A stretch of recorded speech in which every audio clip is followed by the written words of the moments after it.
I, 45 male, met my girlfriend, 32 female, in a bar. Considering our age difference, I was surprised. She gave me the time of day. She made it pretty clear she was into older guys and all that. I was skeptical and thought she must be taking advantage of me, but I had to give her a chance and get to know her. We went on several dates where she offered to pay for me. I never let her, but I was glad she paid for herself. I treated her to a few things after we dated for 5 months. That's when she told me she had a 14-year-old son. I was pretty upset with her for failing to tell me this. He lived with her, but he slept over his friends' houses. A lot. That's what she told me. That just sounded weird. Like she had to say that so I'd feel less of a burden. I was already falling hard for her at this point. We've been dating for months, and everything seemed even unfair. She had her own place to live and didn't ask me for money. I knew she wasn't seeing anyone else, and I felt like she was serious about our relationship and wanted to find a father figure for Steven. So we dated for 3 more months. Within that time, I met Steven and we did a few things with the 3 of us together. He was distant and didn't care very much, but I understood that. It made me wonder how many men his mother dated since his father was out of the picture. I asked her when I felt like it was an opportune moment, but she was still offended. She said she was only with 2 men after his father left. Somehow I didn't believe her, or at least thought she was downplaying how badly these relationships ended. Had she made it seem like these men were going to be his new father, only for it to end suddenly, I was scared. But to be truthful, I was already committed to this relationship, and even the boy, I was getting older, and I had no children of my own.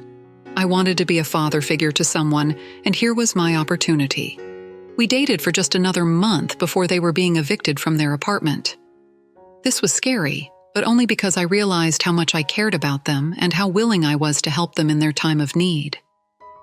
They moved into my house. I cherished this house because I grew up in it, and my parents left it to me.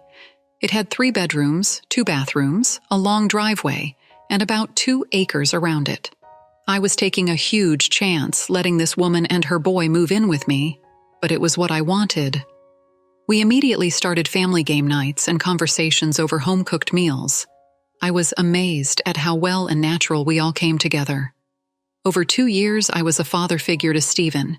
He actually wanted to do things with just me and Tim. We went fishing to arcades, to the beach, and other more everyday places like Home Depot. I taught him as much as I could when it came to home repairs and fix-it projects. His mother and I had a great relationship consisting of communication, laughter, and lovemaking. About a year after they moved in, she started going out with friends from work while I watched Steven. I should have checked her phone every once in a while or something.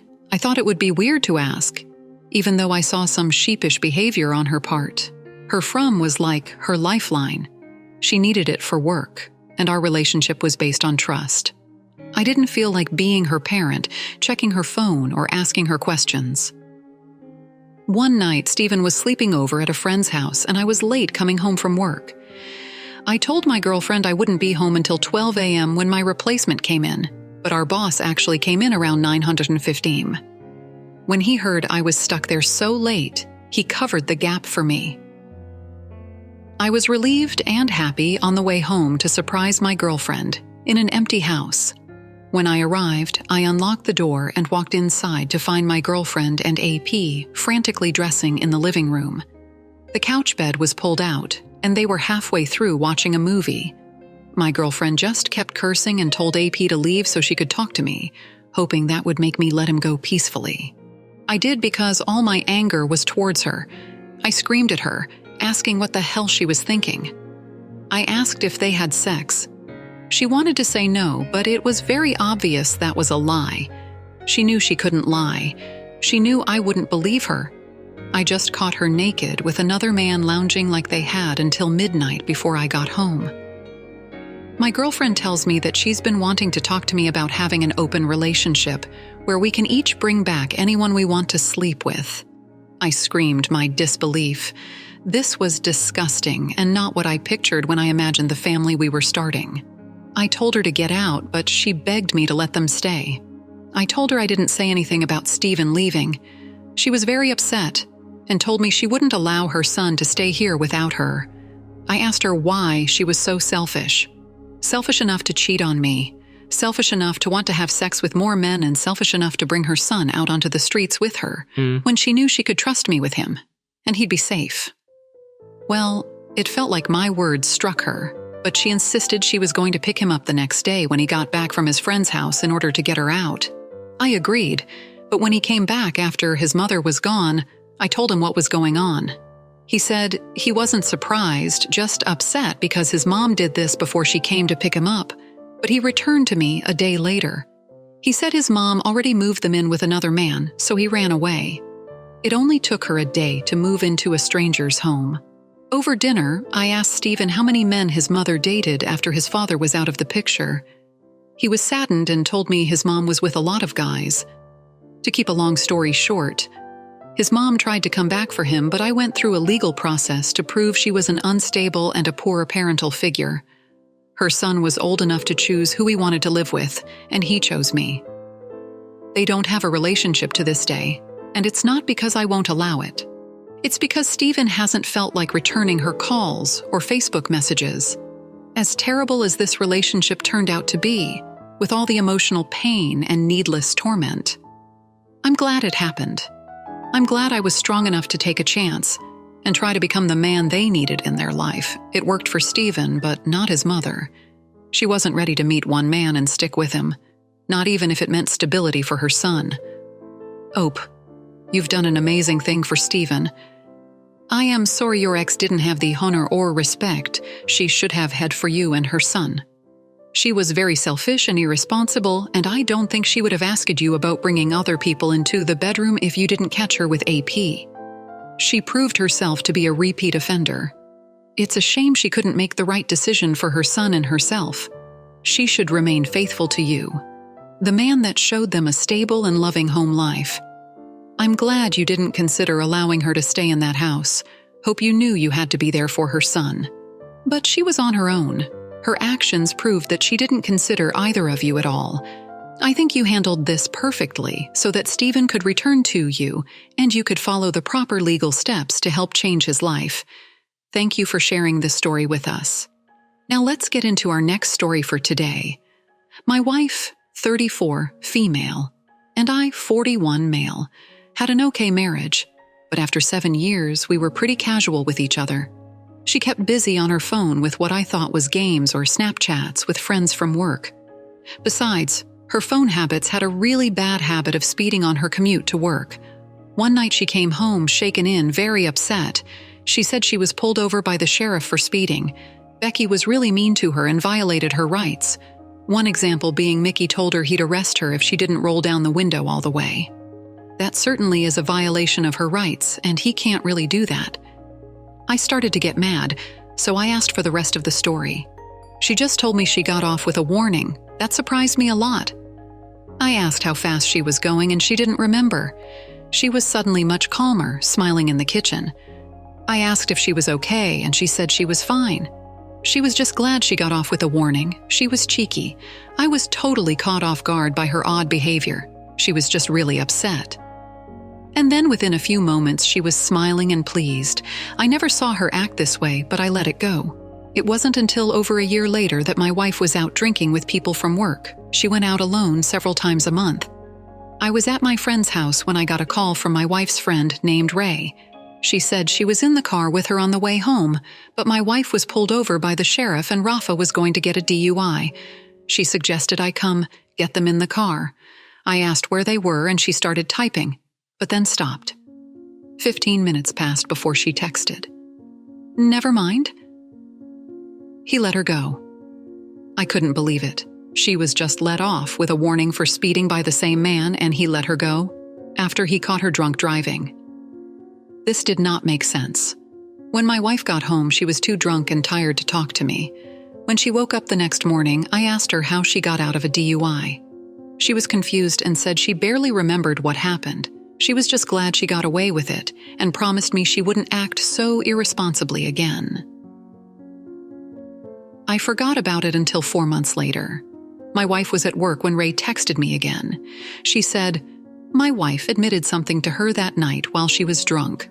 The sheriff was apparently sweet on her because the first time he pulled her over, she flashed for him." I freaked out. I asked her if she was joking or if she thought my wife was joking because I couldn't believe it. She replied, saying that my wife seemed completely honest when she was drunk and pulled over last night. He asked her to get out of the car, and they walked all the way behind the cruiser. None of the 3 women in my wife's car could tell what was happening, and they were too nervous to get out. My wife returned about 10 minutes later, and everything was fine.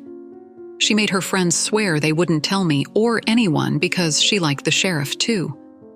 I had to sit down. I thought I wasn't going to survive this. All I could wonder was, why was I not good enough?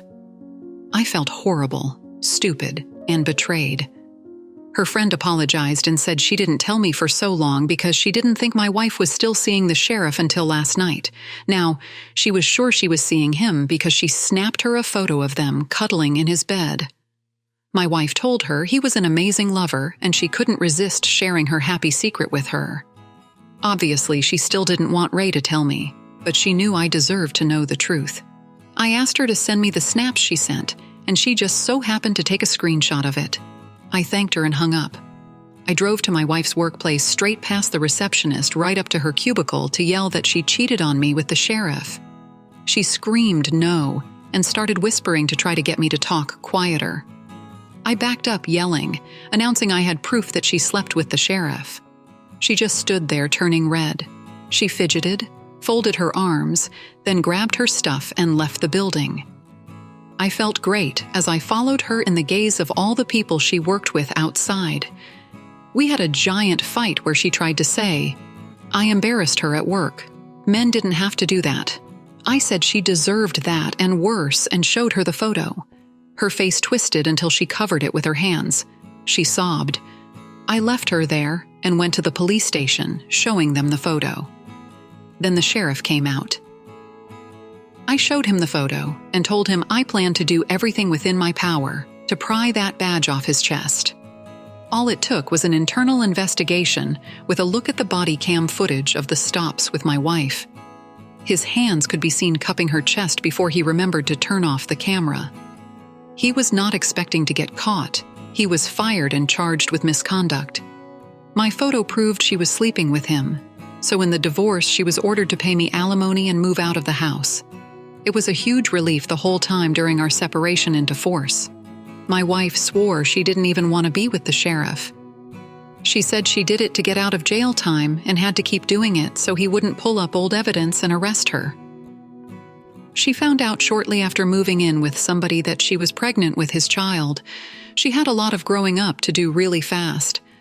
Summarizing this story doesn't really explain how hard it was to stay strong and optimistic. I'm still skeptical of dating or trust him. Anyone? OP. I am so sorry. Your wife did this to you. If she was to remain faithful, she never would have considered showing that man anything, no matter what her consequences would have been for speeding or a DUI. It wouldn't have been as bad as her exposing herself to the sheriff. She started a forbidden, lustful relationship that only made things worse. It doesn't surprise me one bit that she have trouble ending this affair because there's always a chance the sheriff was threatening her for more.